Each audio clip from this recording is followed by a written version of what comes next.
नमस्कार दोस्तों, online classes में आपका स्वागत है। तो बायोलॉजी की इस क्लास में हम प्लांट फिजियोलॉजी को लेके आए हैं। पादप शरीर क्रिया विज्ञान। ठीक है, तो प्लांट फिजियोलॉजी की सबसे पहले हम डेफिनेशंस को देखते हैं। तो पादप जो है शरीर क्रिया विज्ञान या प्लांट फिजियोलॉजी जीव विज्ञान की वो शाखा है जिसके अंतर्गत हम पौधे की कार्यप्रणाली का अध्ययन करते हैं। ठीक है, तो पौधे की कार्यप्रणाली का अध्ययन से क्या मतलब है कि जैसे पौधे प्रकाश संश्लेषण की क्रिया कर रहे हैं, पौधे श्वसन की क्रिया कर रहे हैं, पौधे जल परिवहन की क्रिया कर रहे हैं, और पादपों में कौन कौन से हार्मोन जो है वो स्रावित हो रहे हैं और उन हार्मोन्स के काम क्या क्या हैं। तो इन मूलभूत कार्यों को हम इसमें शामिल करते हैं। ठीक है, तो इसके जो विकास है, चार्ल्स डार्विन ने प्रकाशानुवर्तन यानी कि फोटोट्रॉपिज्म के अध्ययन के साथ साथ हार्मोन जो है, एक हार्मोन है प्लांट हार्मोन ऑक्सिन की खोज की, और पौधों के अन्य शारीरिक प्रक्रियाओं की खोजें इसमें क्या करी, उन्होंने शामिल की। पादप शरीर क्रिया विज्ञान की परिभाषा। तो पादप शरीर क्रिया विज्ञान वनस्पति विज्ञान का वह उपविषय है जो पौधों की शारीरिक प्रक्रियाओं जैसे प्रकाश संश्लेषण में क्या करते हैं, पौधे अपना भोजन बनाते हैं सूर्य के प्रकाश की उपस्थिति में। उसके बाद है श्वसन यानी कि रेस्पिरेशन। तो पौधे ऊर्जा प्राप्त करने की प्रक्रिया रेस्पिरेशन में करते हैं, गैसों का आदान प्रदान होता है। और श्वसन की क्रिया में क्या करते हैं, पौधे भी ऑक्सीजन लेते हैं और कार्बन डाइऑक्साइड छोड़ते हैं, और प्रकाश संश्लेषण की क्रिया में पौधे ऑक्सीजन छोड़ते हैं और कार्बन डाइऑक्साइड यूज़ कर लेते हैं। ठीक है, तो जल और खनिज पोषण तत्वों का परिवहन जाइलम और फ्लोएम के माध्यम से जल, खनिज तत्व और शर्करा का क्या किया जाता है, संचरण किया जाता है। जाइलम मतलब क्या, जाइलम से आप जल याद रखिए और फ्लोएम से आप फल याद रखिए। ठीक है, फ्लोएम से आप क्या रखेंगे याद, फल। तो फल यानी कि फूड, ठीक है, और जाइलम जल। तो जाइलम जो है जल का परिवहन करता है, और फ्लोएम यानी कि यानी कि फूड का परिवहन कौन करेगा, फ्लोएम। उसके बाद आता है ट्रांसपीरेशन, वाष्पोसर्जन। तो रंध्रों के माध्यम से जल का निकलना क्या कहलाता है, वाष्पोसर्जन की क्रिया। उसके बाद प्लांट हार्मोन यानी कि पादप हार्मोन, वृद्धि विकास को नियंत्रित करने वाले रसायन जैसे ऑक्सिन। ठीक है, उसके बाद आता है ट्रॉपिज्म। तो प्रकाश, गुरुत्वाकर्षण आदि के प्रति अनुकूलन के लिए पादप में जो गति होती है। ठीक है, तो सारे पौधे जो है वो प्रकाश की दिशा में क्या करते हैं, गति करते हैं, और कुछ पौधे जैसे उनकी जो रूट्स हैं, जो जड़ें हैं, वो पृथ्वी के केंद्र की ओर क्या करती हैं, गति करती हैं। तो इसे हम क्या कहते हैं, ट्रॉपिज्म। ठीक है, उसके बाद देखिए बीज का अंकुरण, सीड का जर्मिनेशन। तो बीज का अंकुरित होना, ठीक, तो बीज का अंकुरित होना हम इसमें देखते हैं। उसके बाद आता है पादप शरीर क्रिया विज्ञान का इतिहास और खोजें। तो सबसे पहले देखिए डार्विन का योगदान। तो चार्ल्स डार्विन ने पौधों में प्रकाशानुवर्तन यानी कि प्रकाश की ओर मुड़ने के व्यवहार का क्या किया था, अध्ययन किया था, है ना। डार्विन ने सबसे पहले बताया था कि जो पौधे हैं वो प्रकाश की ओर मुड़ते हैं और प्रकाश की ओर ही क्या करते हैं, वृद्धि करते हैं। जहाँ से प्रकाश उन्हें मिलेगा वहीं की तरफ क्या करेंगे, वृद्धि करेंगे। उसके बाद आएगा ऑक्सिन की खोज। तो डार्विन के काम के बाद वैज्ञानिकों ने ऑक्सिन नामक एक हार्मोन की खोज की जो पौधों के प्रकाशानुवर्तन व्यवहार के लिए क्या था, जिम्मेदार था। उसके बाद देखिए अन्य हार्मोन को देखिए। तो अन्य हार्मोन में ऑक्सिन की खोज के बाद अन्य जो पादप हार्मोन है जैसे एथिलीन गैस है जो फलों को पकाने के लिए जिम्मेदार होती है, की जांच के द्वार खुले। उसके बाद आता है गैविट्रोपिज्म और थिग्मोट्रोपिज्म। डार्विन और अन्य वैज्ञानिकों ने गुरुत्वाकर्षण यानी कि ग्रेविट्रोपिज्म और स्पर्श थिग्मोट्रोपिज्म के प्रति पादपों की प्रतिक्रियाओं का भी क्या किया, अध्ययन किया। उसके बाद देखिए प्लांट फिजियोलॉजी के पिता कौन है। तो स्टीफन हेल्स जो है प्लांट फिजियोलॉजी के पिता हैं। अब सबसे पहले देखिए ट्रांसपोर्ट इन प्लांट। तो सबसे पहले हम प्लांट फिजियोलॉजी में ट्रांसपोर्ट इन प्लांट में जो है पौधों में परिवहन को देखेंगे। और पौधों में परिवहन किसका किसका होता है, पानी और खनिज तत्व का और बने हुए खाने का। ठीक है, तो परिवहन देखते हैं सबसे पहले। तो पेड़ पौधों की जड़ों द्वारा जो है जल ग्रहण किया जाता है और पत्तियों द्वारा प्रकाश संश्लेषण से उत्पन्न खाद्य पदार्थ पौधों के सभी अंगों तक पहुंचाते हैं। ठीक है, तो पौधों की जड़ों में जाइलम जो होता है वो प्रेजेंट होता है और जड़ों द्वारा ही, जाइलम के द्वारा ही जल को अवशोषित किया जाता है और पत्तियों तक पहुंचाया जाता है। और फिर पत्तियों द्वारा प्रकाश संश्लेषण की क्रिया के फलस्वरूप जो खाना बनाया जाता है वो फ्लोएम की हेल्प से पौधे के सभी अंग तक पहुंचाया जाता है। ठीक है, तो पौधों में जल एवं खाद्य पदार्थ का इस प्रकार पहुंचने की क्रिया को हम क्या कहते हैं? परिवहन कहते हैं। पौधों में किसी प्रकार का परिवहन तंत्र नहीं पाया जाता है, लेकिन 400 फीट से लंबे पादप भी यूकैलिप्टस और सिकोया में परिवहन आसानी से हो जाता है। कम दूरी तक पदार्थों का परिवहन प्रसरण और एवं साइटोप्लाज्मिक धारा सक्रिय परिवहन की मदद से होता है, और लंबी दूरी के लिए जल एवं खाद्य पदार्थों का परिवहन जाइलम तथा फ्लोएम संवहनी तंत्र द्वारा होता है, जिसे स्थानांतरण कहते हैं। पादपों में जल का परिवहन जाइलम के द्वारा होता है तथा इसकी दिशा मूल तने तक होती है, और खाद्य पदार्थों का जो है परिवहन वो फ्लोएम के द्वारा होता है और ये बहुदिशात्मक होती है। और खाद्य पदार्थों को फ्लोएम द्वारा विभिन्न अंगों एवं भंडार अंगों तक पहुंचाया जाता है, और बाद में भंडार अंगों से आवश्यकता पड़ने पर इन्हें क्या कर लिया जाता है? पुनः परिवहनित किया जाता है। ठीक है, तो हमने शुरू में ही बताया था कि जो जल है, जाइलम है, वो जल का आपका क्या करेगा? ट्रांसपोर्टेशन करेगा, और फ्लोएम जो है फूड का ट्रांसपोर्टेशन करेगा। और जो फ्लोएम का ट्रांसपोर्टेशन होता है, जो परिवहन होता है, वो बहुदिशात्मक होता है, यानी कि चारों तरफ होता है। बने हुए खाद्य पदार्थ को वो तने में, जड़ों में, पत्तियों में, प्रत्येक पार्ट में पहुंचाएगा। और जो जाइलम का जो परिवहन होता है वो कैसा होता है? मूल तन, जैसे मूल है मान लीजिए, रूट से लेके तने तक। ठीक है, तो परिवहन के माध्यम, अब देखिए परिवहन के माध्यम क्या क्या है। तो सबसे पहले विसरण। ठीक है, तो सबसे पहले विसरण, तो विसरण कहते किसे हैं? तो पदार्थ के अणुओं का उनकी अधिक सांद्रता वाले स्थान से कम सांद्रता वाले स्थान की ओर गमन विसरण कहलाता है ना।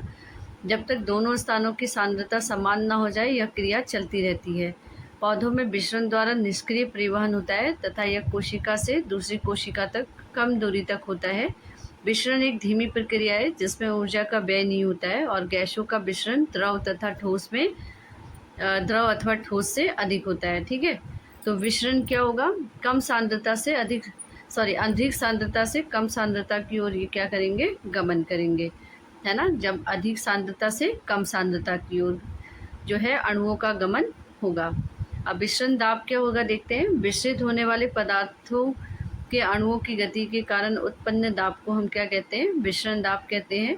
विसरण दाब अधिक सांद्रता से कम सांद्रता की ओर लगता है, और विलायक का जो विसरण दाब है सबसे अधिक होता है, जबकि जब इसमें विलेय पदार्थ मिलाया जाता है तो इसका विसरण दाब क्या हो जाता है? कम हो जाता है।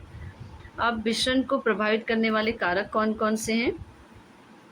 तो देखिए, तापमान विसरण की दर तापमान के समानुपाती होती है, अर्थात ताप बढ़ने के साथ साथ विसरण दर भी क्या होती है? बढ़ती रहती है।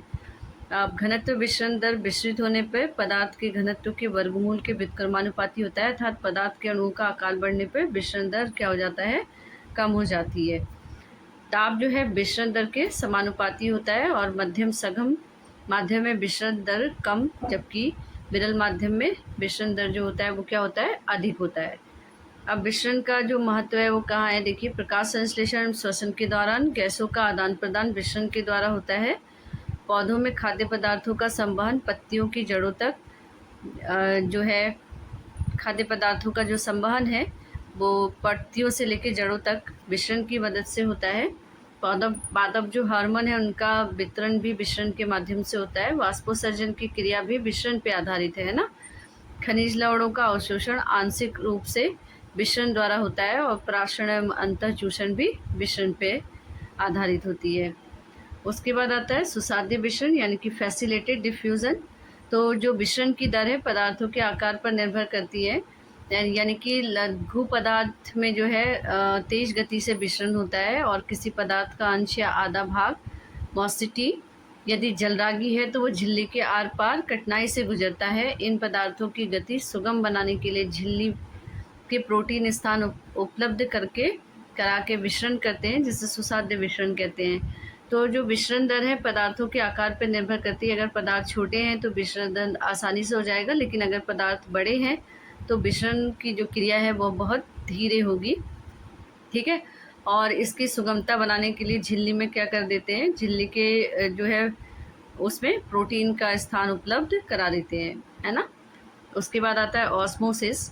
तो किसी विलायक का अपने अधिक सांद्रता से कम सांद्रता के क्षेत्र की ओर अर्धपारगम्य झिल्ली के द्वारा होने वाले गमन को हम क्या कहते हैं, परासरण कहते हैं। अथवा विलायक के अणुओं का विलयन कम सांद्रता से अधिक सांद्रता की तरफ अर्धपारगम्य झिल्ली के द्वारा होने वाला गमन क्या कहलाता है, परासरण कहलाता है। समस्त जैविक तंत्र में विलायक का कार्य जल करता है, अतः जल का अर्धपारगम्य झिल्ली से होने वाले विसरण को भी क्या कहते हैं, हम परासरण कहते हैं। प्राशरण के प्रकार क्या हैं, तो अंतःप्राशरण, एंडोस्मोसिस, जब किसी सामान्य पादप कोशिका को अल्प पराशरी हाइपोटोनिक विलयन या जल में रखा जाता है तो विलायक के अणु क्या होते हैं, पादप कोशिका में प्रवेश करने लगते हैं, इसे अंतःप्राशरण कहते हैं। जैसे मान लीजिए हम किशमिश है, तो ये किशमिश है और किशमिश को अगर हम पानी में डालते हैं तो किशमिश क्या होती है, फूल जाती है ना। और मूल रोबोट द्वारा जल का अवशोषण भी इसी के क्रिया के द्वारा होता है, अंतःप्राशरण की क्रिया के द्वारा। ठीक है। और इसमें क्या होता है, जल के अणु किशमिश के अंदर प्रवेश कर जाते हैं और तब तक प्रवेश करते हैं जब तक कि किशमिश क्या होते हैं, पूरी तरीके से किशमिश के अंदर की सांद्रता और बाहर की सांद्रता बराबर ना हो जाए, है ना। अब वही प्राशरण देख लीजिए, किसी पादप कोशिका को अति पराशरी यानी कि हाइपोटोनिक सॉल्यूशन में रखा जाता है तो विलायक जल के अणु उस कोशिका से क्या होते हैं, बाहर आने लगते हैं, इसे हम क्या कह देते हैं, वही प्राशरण कह देते हैं। जैसे मान लीजिए ये अंगूर है, अंगूर को हम गाढ़ी चीनी के विलयन में अगर रख देते हैं, ठीक है, तो क्या हो जाएगा, अंगूर सिकुड़ जाएगा। यानी कि अभी हमने पढ़ा था कि अधिक सांद्रता से कम सांद्रता की ओर जो होता है विलयन का,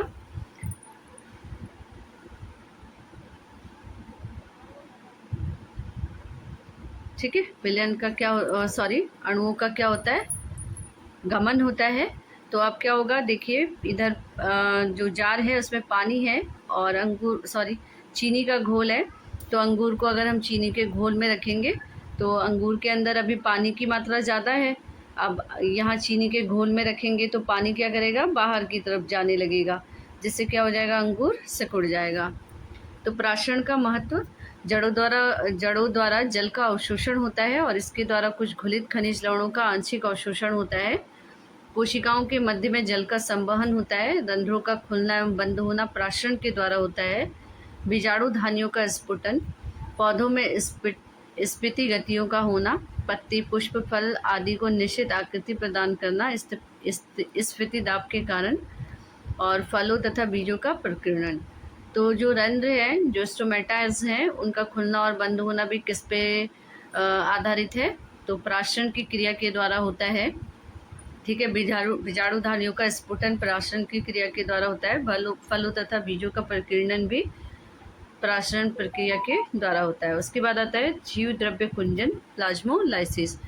जब किसी पादप कोशिका को किसी अति पराशरी विलयन यानी कि हाइपोटोनिक सॉल्यूशन में रखा जाता है तब कोशिका में कोशिका द्रव्य की उपस्थिति जल बहिर्प्राशरण यानी कि एक्सऑस्मोसिस की क्रिया के कारण विस्तृत होकर विलयन में आने लगता है, जिसके परिणाम स्वरूप कोशिका का कोशिका द्रव्य कोशिका भित्ति को छोड़कर संकुचित होना प्रारंभ कर देता है। ठीक है। तो पादप कोशिका को अगर अति पराशरी विलयन में रखा जाता है तो जो भी कोशिका द्रव्य है, ठीक है, ये कोशिका है, मान लीजिए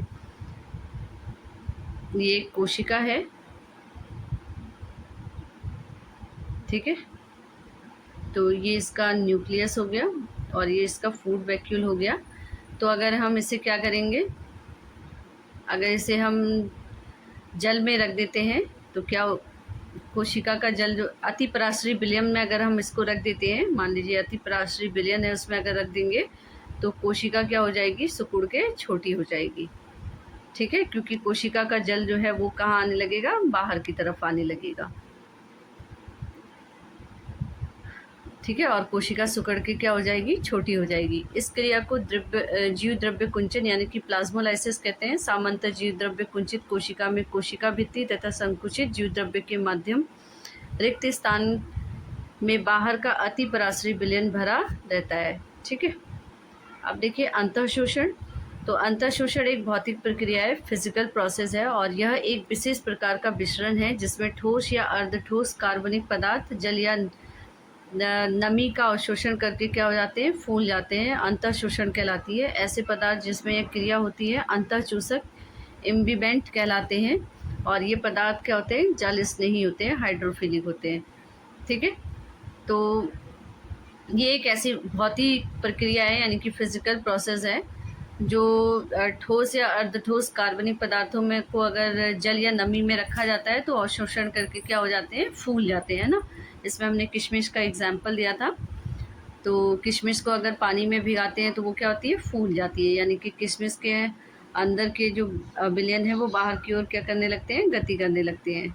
ठीक है, जल स्नेही पदार्थ के अणु तथा जल के अणुओं के मध्य एक प्रकार का आकर्षण होता है। ठीक है, जल के अणु और जल स्नेही जो भी पदार्थ होते हैं जो जल से क्रिया जल्दी कर लेते हैं, तो वो उनमें एक आकर्षण होता है जिसके कारण जल अंतःचूषण की क्रिया द्वारा पादप कोशिका भित्ति बीज काष्ठ में प्रवेश कर जाते हैं। अंतःशोषण क्रिया के फलस्वरूप उत्पन्न होने वाले दाब को हम क्या कह देते हैं, अंतःशोषण दाब कह देते हैं। अंतःशोषण दाब पराशरण दाब के अनुरूप होता है, और अंतःशोषण जो है ऊष्माक्षेपी क्रिया है। जैसे मान लीजिए बरसात में बारिश होती है तो ये खिड़की और दरवाज़ों पे अगर बारिश की बूंदें या मौसम में इतना मॉइस्चराइजर होता है, नमी होती है कि दरवाजे क्या होते हैं, फूल जाते हैं, जिससे वो बहुत ज़्यादा टाइट बंद होते हैं, है ना। तो इसके कारण जो है बरसातों के लकड़ी के दरवाजे और खिड़कियाँ क्या हो जाती हैं, फूल जाती हैं। और अंतःशोषण की क्रिया के कारण बीज को जल सोख कर क्या होते हैं, फूल जाते हैं, और ये बीज है, बीज जल सोख कर फूल जाते हैं और क्या होते हैं, फिर अंकुरित हो जाते हैं। और अधिपादपों की आर्द्रताग्राही जड़ों में जल का क्या हो जाता है, प्रवेश जो है अंतःचूषण की क्रिया के द्वारा होता है।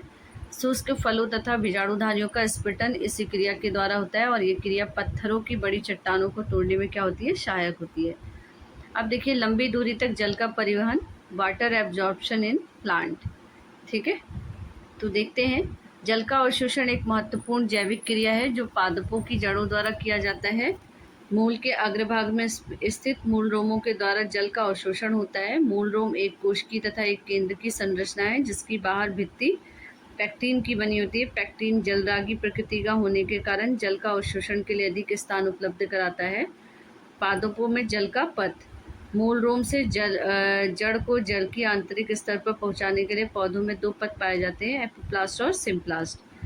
तो एपोप्लास्ट क्या होते हैं, देखते हैं। एपोप्लास्ट पथ जो है निकटवर्ती कोशिका भित्ति का तंत्र है जो जड़ों के अंतर त्वचा में क्या होता है, मौजूद कैस्पेरी पट्टी को छोड़कर पूरे पौधे में क्या होता है, ये फैल जाता है। और जल का एपोप्लास्टिक परिवहन केवल अंतरा कोशिकीय जगहों और कोशिकाओं की भित्ति पे उत्पन्न होता है। एपोप्लास्ट के माध्यम से होने वाले परिवहन कोशिका झिल्ली को क्या होता है, पार नहीं कर पाते हैं, और एपोप्लास्ट जल के परिवहन में कोई भी बाधा नहीं डालता, और जल परिवहन सामूहिक प्रवाह के माध्यम से होता रहता है। जैसे ही जल अंतरा कोशिकीय गुहा या वातावरण में वाष्पित होता है तो एपोप्लास्ट के सतत जल प्रवाह का तनाव उत्पन्न हो जाता है। अतः असमंजक और सशक्त शीतलता के कारण जल का सामूहिक प्रवाह होता है। सिम्प्लास्ट पर तो यह तंत्र अंतः संबंधित जीवद्रव्य तंत्र है, और पड़ोसी कोशिकाएं कोशिका श्रृंखला के रूप में जुड़ी होती हैं जो कि जीवद्रव्य तंतु तक विस्तृत रूप से फैली रहती है, जिससे सिम्प्लास्टिक परिवहन में जल कोशिकाओं के जीवद्रव्य के माध्यम से तथा अंतरा कोशिकीय परिवहन में जीवद्रव्य तंतु के माध्यम से आगे बढ़ता है। ठीक है, तो सिम्प्लास्ट में क्या होता है, जीवद्रव्य जो है यह तंत्र जो होता है जीवद्रव्य से संबंधित होता है, और जीवद्रव्य की जितनी भी पड़ोसी कोशिकाएं होती हैं श्रृंखला के रूप में इससे जुड़ी रहती हैं जीवद्रव्य तंतु के रूप में। और जल कोशिकाओं के अंदर जो कोशिका झिल्ली के माध्यम से प्रवेश करता है, जो भी जल है उसमें कोशिकाओं के माध्यम से कोशिका झिल्ली के माध्यम से जल जो है कोशिका झिल्ली के माध्यम से जल कोशिका अंदर प्रवेश करता है।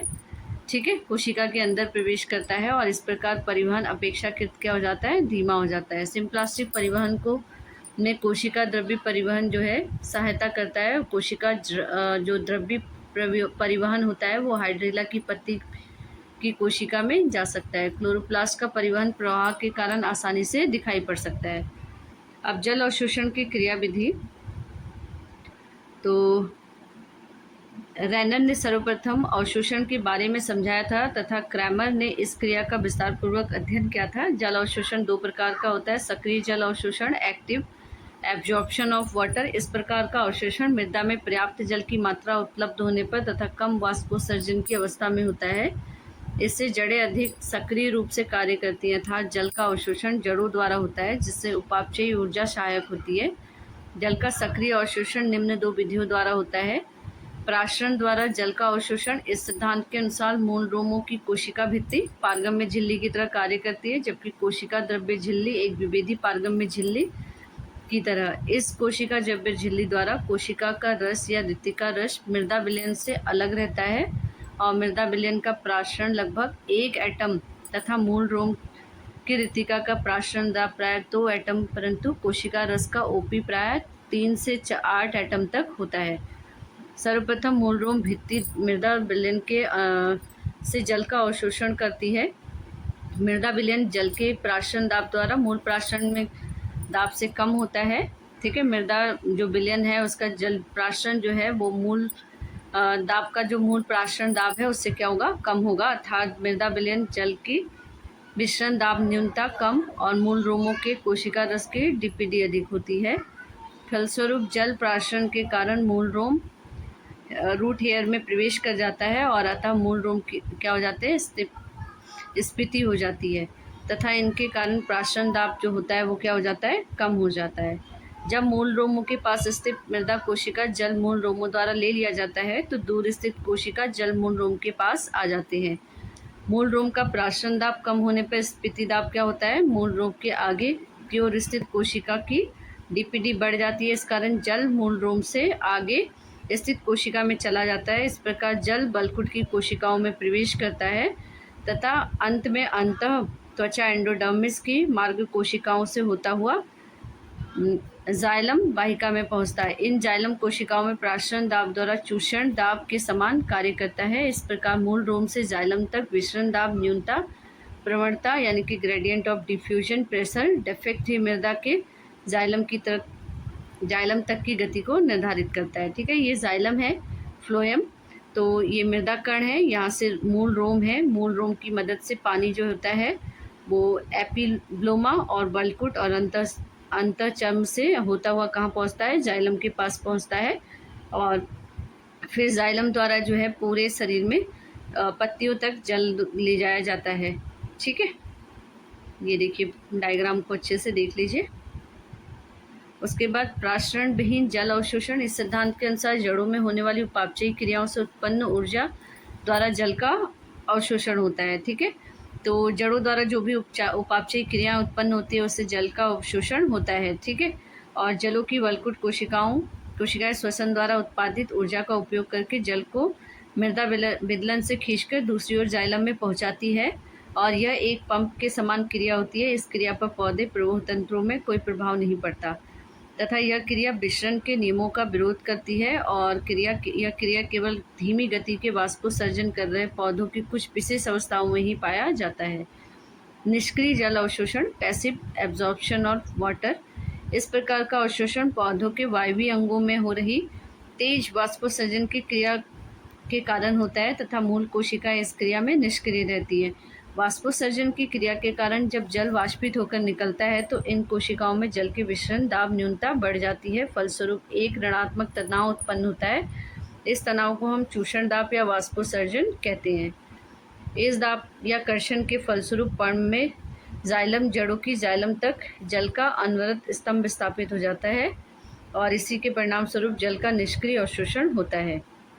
जल अवशोषण की और अन्य विधियाँ तो माइकोराइजा, बायोमाइकोराइजा द्वारा। तो कुछ शंकुनुमा वृक्षों में जैसे कोनिफर्म, पाइनस आदि मूल रोमों में विकसित नहीं होते और इनमें मूल रोमों के स्थान पे जड़ों का मृदा में उपस्थित कवक के साथ संबंध जो होता है क्या हो जाता है, स्थापित हो जाता है। कुछ माइकोराइजा जैसे शंकुनुमा जितने वृक्ष हैं जैसे पाइनस है, कोनिफर्स हैं, तो इसमें मूल रोम तो होती नहीं है, तो कवकों द्वारा इनका संबंध स्थापित हो जाता है और जिससे हम क्या कह देते हैं, माइकोराइजा कह देते हैं तथा ये अवशोषण अंग की तरह कार्य करते हैं और ये कवक जल का अवशोषण कार्य करते हैं, है ना।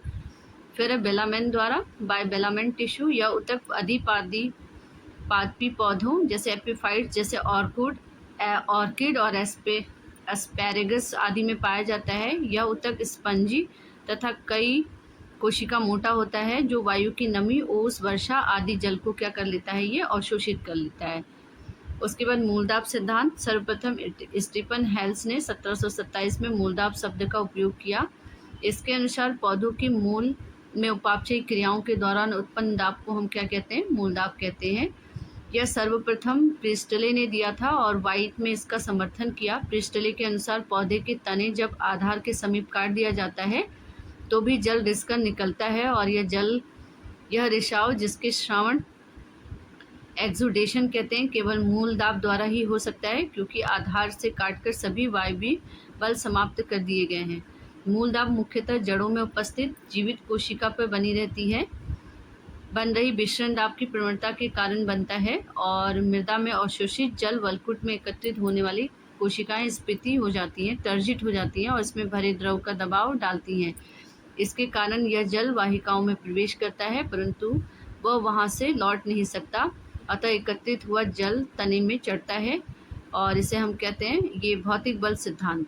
इस सिद्धांत के अनुसार लास्ट आता है भौतिक बल सिद्धांत। इस सिद्धांत के अनुसार रसारोहण की क्रिया निर्जीव कोशिकाओं में होती है। अनेक वैज्ञानिकों ने इस सिद्धांत का समर्थन किया है और इसके अंतर्गत महत्वपूर्ण सिद्धांत रखे हैं। वाष्पोत्सर्जन खिंचाव का सिद्धांत। तो वाष्पोत्सर्जन खिंचाव का सिद्धांत हम नेक्स्ट वीडियो में देखेंगे। आज के लिए इतना ही, धन्यवाद। और नेक्स्ट वीडियो में हम इसके इम्पॉर्टेंट क्वेश्चंस को भी लेके आएंगे। आज के लिए इतना ही, धन्यवाद।